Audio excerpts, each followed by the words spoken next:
तो ये क्वेश्चन करते हैं, let z1 and z2 be nth roots of unity which subtend a right angle at the origin.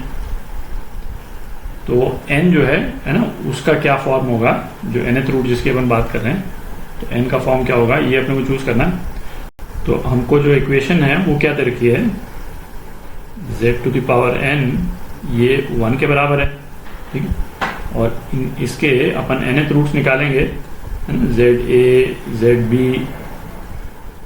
z c and so on, है ना। ये इसके nth रूट्स हैं। ये इन z a, z b, z t, z c में से, है ना, दो रूट्स क्या हैं, z1 और z2। ये हमको नहीं कहा है कि ये सक्सेसिव रूट्स हैं, है ना। 1 और 2 मेंशन तो किया है, बट जरूरी नहीं कि सक्सेसिव रूट्स ही हों। तो z1 z2 जो है वो nth रूट्स हैं यूनिटी के। और हमको क्या दे रखा है, argument of z2 minus argument of z1, ये कितना, ये पाई बाय 2 के बराबर दे रखा है। तो ऐसा करते हैं, इस वाले क्वेश्चन को ना दो तरह से करते हैं। एक तो जरा कॉम्प्लेक्स प्लेन पे विजुलाइज करके करेंगे, है ना, उसी से सॉल्यूशन निकल जाएगा। और दूसरा जो है वो मैथमेटिकल एनालिसिस के साथ करेंगे। तो एक कॉम्प्लेक्स प्लेन बनाते हैं पहले। तो एक कॉम्प्लेक्स प्लेन पे, है ना, रेडियस 1 का एक सर्कल बना लिया, ताकि इस पे जो है वो हम रूट्स को डिपिक्ट कर लेंगे। यूनिटी के रूट्स का जो मॉडुलस है ना, वो तो 1 रहेगा हर रूट का। तो अच्छा, ये तो अपन डिस्कस कर चुके हैं पहले कि जैसे इस वाली इक्वेशन में n की वैल्यू जैसे जैसे चेंज होती है, तो कॉम्प्लेक्स प्लेन में रूट्स जो है वो किस तरह से डिवाइड करते हैं कॉम्प्लेक्स प्लेन को। जब n की वैल्यू जब 2 होती थी, तो हमारे को z की क्या वैल्यू आती थी, +-1, ठीक है। और ये तो +1 इधर हो गया और -1 इधर हो गया, ये दो रूट्स हो गए, है ना। स्क्वायर रूट बोलते हैं अपन इनको, इसको। और कॉम्प्लेक्स प्लेन में ये जो टोटल एंगल है ये 2 पाई, इसको ये दो रूट्स जो हैं कितने पार्ट में डिवाइड कर रहे हैं, 2 पार्ट में डिवाइड कर रहे हैं। 2 पाई बाय 2 मतलब पाई। दो रूट्स के बीच में एंगल जो है वो कितना है, पाई है, ठीक है। इसी तरह से n की वैल्यू जब हम 3 कर देते थे, है ना, क्यूब रूट ऑफ यूनिटी, तो रूट्स क्या आते थे अपने पास, 1 ओमेगा और ओमेगा स्क्वायर, ठीक है। और ये किस तरह से डिपिक्ट होते थे, 1 यहाँ पे, है ना, ओमेगा यहाँ पे और ओमेगा स्क्वायर यहाँ पे। और कोई भी दो रूट्स के बीच में एंगल जो है इस वाले केस में कितना होता था, 120। तो इन 3 रूट्स ने जो टोटल एंगल 2 पाई है उसको कितने पार्ट में तोड़ दिया, 3 पार्ट में तोड़ दिया, ठीक है। 2 पाई बाय 3, है ना, 120 डिग्री का एंगल हो गया दो पास वाले रूट्स के बीच में, ठीक है। ये भी 120 और ये भी 120। अब इसी तरह से n = यदि हम 4 कर लेंगे, तो रूट्स जो है वो क्या हो जाएंगे, 1i -1 और -i। और इसको डिपिक्ट करेंगे तो कैसा दिखेगा, इन रूट्स को अपन डिपिक्ट करते हैं तो 1i -1 और -i, ठीक है। और इस वाले केस में हम देख सकते हैं कि वे दो रूट्स के बीच में जो एंगल है वो पाई बाय 2 हो गया। और टोटल जो 2 पाई का जो एंगल है सेंटर पे, उसको इन रूट्स ने किस एंगल में तोड़ दिया, पाई बाय 2 के एंगल में तोड़ दिया, है ना, पाई बाय 2 के इक्वल एंगल्स बना दिए। तो हमको जो n की वैल्यू पता करनी है, n की एक वैल्यू तो 4 हो ही गई, है ना। n की वैल्यू 4 पे तो हमको दिख ही रहा है कि दो रूट्स के बीच में एंगल पाई बाय 2 हो गया, ठीक है। अच्छा, अब n की किस वैल्यू पे दो रूट्स के बीच में एंगल जो है फिर से पाई बाय 2 होगा।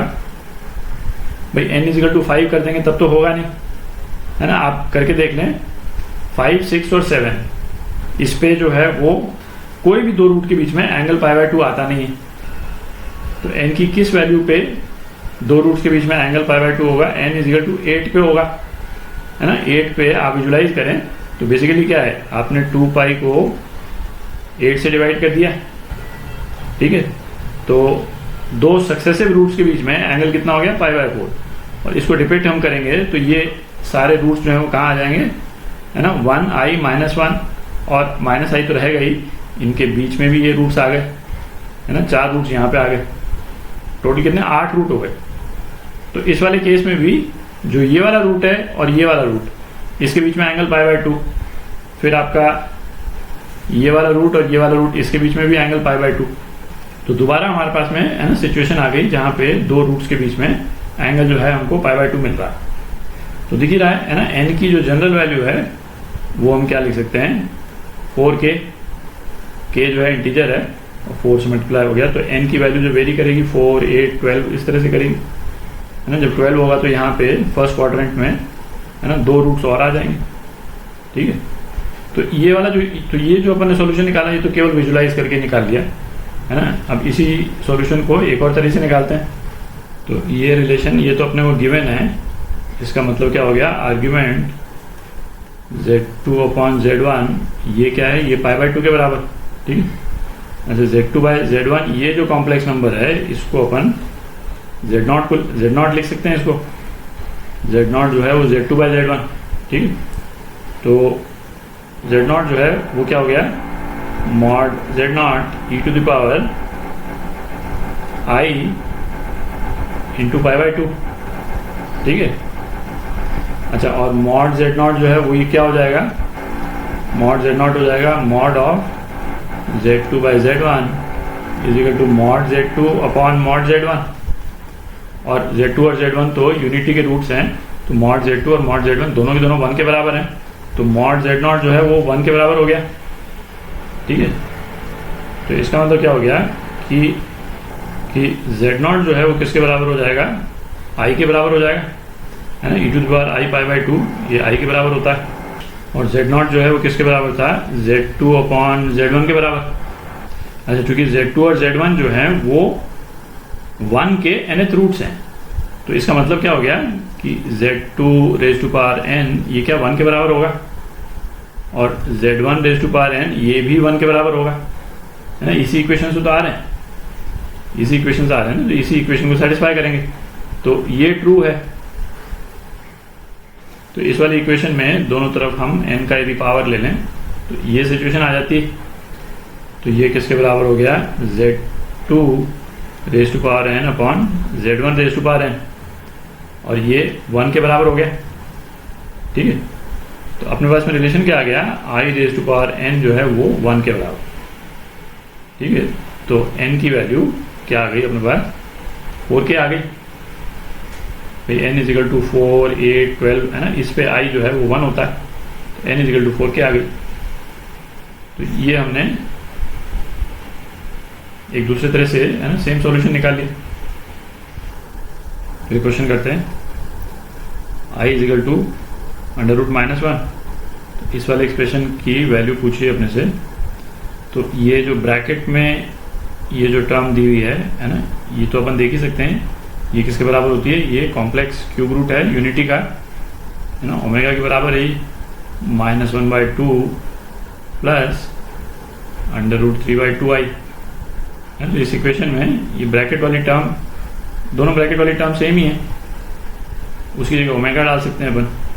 तो ये टर्म जो एक्सप्रेशन जो है वो क्या हो गया, 4 + 5 omega raise to power 334 plus 3 omega raise to power 365, ठीक।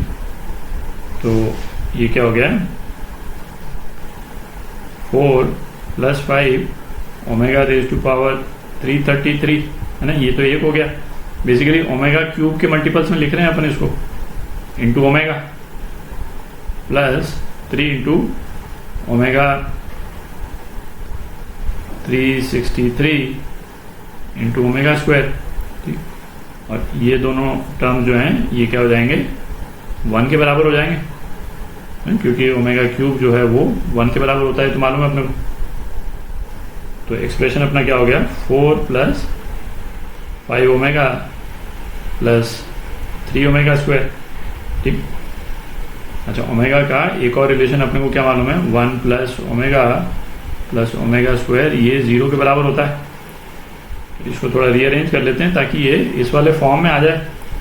तो हम क्या लिख सकते हैं, 4 + 4 ओमेगा प्लस 4 ओमेगा स्क्वायर, ठीक है, एक तो ये अपन ने ब्रैकेट में डाल दिया और बाकी क्या बच गया, ओमेगा माइनस ओमेगा स्क्वायर।